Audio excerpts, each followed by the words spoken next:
All right, ladies and gentlemen, here we go with fourth grade Excel lesson number 95. We're going to learn to find or compute the volume of a rectangular prism with several layers of cubes. And we're going to determine the improper fraction which has the greatest or least value in the set of fractions. So two different ideas today. The first one is real easy. I think you're going to find this pretty simple. So we're going to compute the volume of each of these rectangular prisms. The volume is how many cubes make up the entire shape. And here, on this one, we see there's one cube right here, one cube right here, and one cube there. So we have 3 cubic units.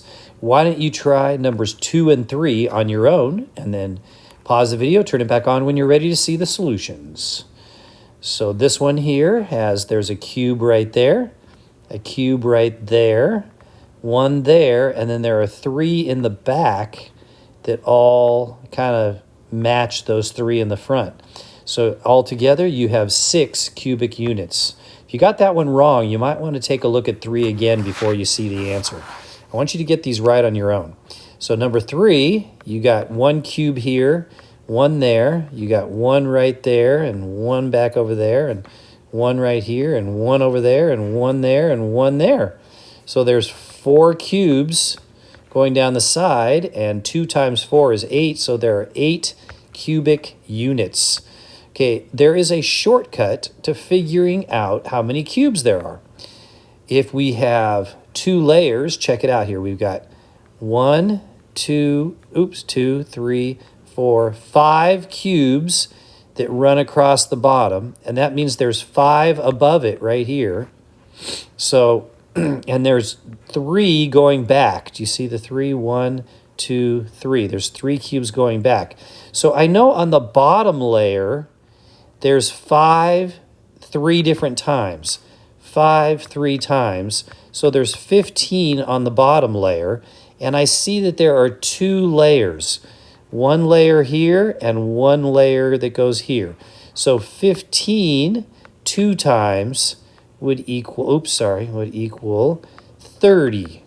So the correct answer is 30 cubic units, as is written there. All right, we'll do this next one together. These are a little trickier. So how many do you have going across the front? There are 4, and then there's another 4 behind those that are back here. See that? So we have 4 and 2 different times to make the bottom layer. 4 times 2. Write that on your paper. So there's 8 on this bottom layer. Can you tell that there's 8 there? 1, 2, 3, 4, and then 4 in the back. 8 altogether. And then how many stories are on this building? How many levels are there? There's 1, 2, 3 levels, right? So now I have to take that answer and multiply it by 3. And 8 times 3, of course, is, 24. So the answer is 24 cubic units. All right, go ahead and pause the video and try number 6 all by yourself. Then turn the video back on. So in the front here, you can see we have 3, and then there's 2 rows going back. So on the bottom level, we've got 3 by 2, or there's 6 cubes down there. Can you tell that there would be 6 cubes down on that bottom level? And then how many levels are there? 1, 2, 3, 4. So you should multiply the 6 times 4, which is equal to 24. This is how you show your work. Or you can write 3 times 2 times 4, because there's 3 this way, 2 going back, and 4 levels going up and down. 3 times 2 is 6, 6 times 4 is 24. Okay, pause the video, try number 7. All right, so you should have already got the answer. You got 1, 2, 3, 4, 5, 6, 7, 8, 9. There's 9 down here in this bottom row, and it only goes back by 1. So I've got 9. I got 9 one time. So that's 9. And then there's 3 levels. So 9 times 3 is equal to 27. 27 cubic units. All right, we've got the volume taken care of.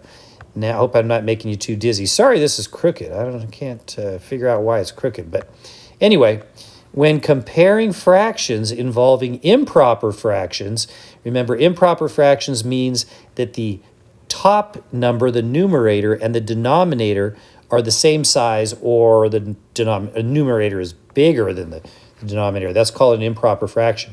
Change the improper fractions to mixed or whole numbers before comparing them. So here is how you do these problems. You got 1/3, 7/7, 8/4, 1/6, and 3/2. I have to change any improper fractions into whole numbers or mixed numbers. 7/7 is equal to 1. That's changed right there. 8/4 means 8 divided by 4, and that's equal to 2. 3/2 means 3 divided by 2, which is equal to 1 and 1/2. See, 3 divided by 2 is the same thing. Let's take a look at this so you can remember. 3 divided by 2 is 2 2s and 1/2, or 2 halves and 1/2. 2 halves is equal to 1, the whole number 1, and then this is a half, 1 1/2. That's why they wrote 1 1/2 right there. Now we can put these in order from greatest to least, or we can find the number that has the greatest value. And the greatest value would not be 1/3, because that's less than 1. It would not be 1/6, because that's less than 1. It could be 1, 2, or 1 1/2. Which of those is the biggest? Well, 1 1/2 is obviously bigger than 1. And what's even bigger than 1 1/2 is the number 2. So 2 is the greatest value, so 8/4 is the correct answer. Okay, if you have been asked to select the fraction in the set with the least value, which one would you have chosen? Why don't you pause the video and decide which of these has the least value? All right, so you should have already decided that, and the correct answer would be 1/6, because 1/3 and 1/6 are both smaller than 1. But which one of these two is the smallest? Well, if you take an object and split it up into 6 equal parts, or if you take an object and split it up into 3 equal parts, 1/6 is smaller than 1/3. So the correct answer is 1/6 is the smallest of all those fractions there. All right. So here's how you're going to do these. You're going to find, we're looking for the fraction in this first one with the least value. And you have to circle the denominator of that answer. Here's how you do the problem. Watch this closely. This is a lot of stuff, I know. 3/5 is not equal to 1. It has to be 5/5. So that we just leave that alone. 9/9 becomes 1, because 9 divided by 9 is 1. 1/1 is equal to 1 also. 5/4 is equal to 1 1/4, because 5/4 is equal to 4/4 plus 1/4, which makes 5/4, and this is equal to 1 and 1/4. 1 1/4. Which of these is the smallest? Well, all three of these are 1 or bigger. 3/5 is smaller than 1, so we circle the 5, or the denominator. All right, let's try this next one here together. You go like this, okay? 2 1s. Is that an improper fraction? Yes. 2 divided by 1 is 2. Write a 2 right there. 1/3, that's just a regular fraction. Leave it alone. 6/6, that's equal to 1. Put a 1 right here. 1/2 is just 1/2. I'm not going to change it. So which one has the least value? Well, definitely not 2, and definitely not 1. It's one of these fractions that's less than 1.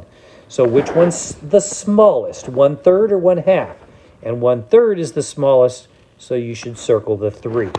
Pause the video, try number 10 by yourself. All right, so we're looking for the greatest value. We had to go through each fraction first. This is how we show our work. We put stuff like this to show our work. 2/4 is just a fraction, nothing to do there. 1/3, just a fraction. 2/1, that's equal to 2. 1/7, just a fraction. 8/8 is equal to 1. Now, which one of these would be the greatest? Obviously, the number 2 is the greatest. So be careful now. I circle the denominator of 1. That 1 would go in my check answer. on your guided practice and homework sides. You put the number that you circle in your check answer. Okay, pause the video, do 11, 12, and 13, and then turn it back on for the solutions. 3/4, leave it alone. 4 ones is equal to 4. 6/3 is equal to 2, because 6 divided by 3 is 2. 5/5 is equal to 1. Which one's the least? 3/4. It's less than 1. Circle the 4. If you showed your work like this and circled the 4, you got it right. 7/7 is equal to 1. 3/2 is equal to 1 and 1/2. 6/3 is equal to 2, and 5/6 is just 5/6. Which one of these is the biggest? 2 is the biggest, so you circle the 3. 6/3 is worth more than all these other fractions. The least value. Okay, now we do 12/9, which is equal to 1 and 3/9. How did I get that? 12 divided by 9 is 1, remainder 3. 1 with 3 left over. 4/5 is just 4/5. 7 ones is equal to 7. 8/4 is equal to 2, because 8 divided by 4 is 2. So all three of these are greater than 1, and this one is less than 1. It's the least value. Circle the 5. All right.